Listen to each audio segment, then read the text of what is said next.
Hello, everyone. I think I recently mentioned this chair in devotion. On this side, I'll lift up this. Don't know if you can see that, but I can push a button. Heat and vibrators. I can lift up this side. Remote control. TV's right there. It's a trap. As you know, for the majority of my adult life, I have been a pastor and an educator. I also have a passion for nature and the outdoors, and I love art. And in recent years, I've begun playing with photography a lot.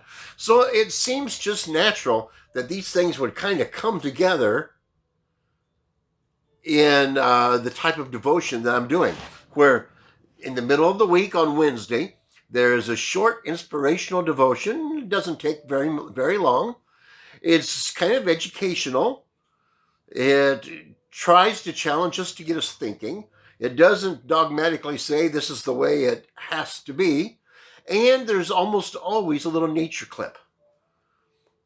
Well, I didn't expect anybody to start watching it except those from my own church. And I started with about 20 subscribers.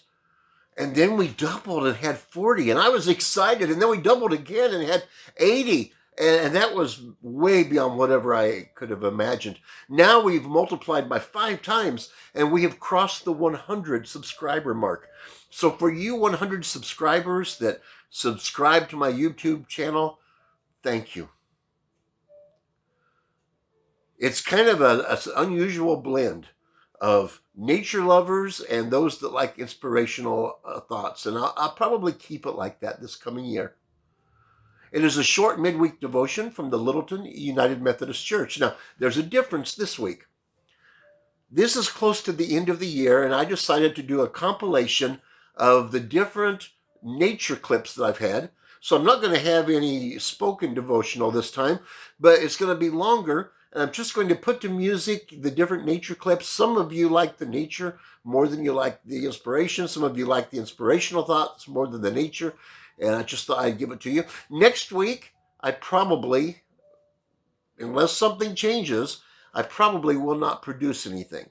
Because the day after Christmas, or Sunday right after Christmas, after I get out of the pulpit on Sunday morning, we're planning to get into a motorhome, my son, my daughter, myself, and do an overland trip out west. And I'm not sure that between Sunday and Wednesday, I will be close to any internet so I could upload. But if I do, then that's okay. But don't expect anything next week. Hope you have a great holiday season. These are nature clips from our devotions in 2021.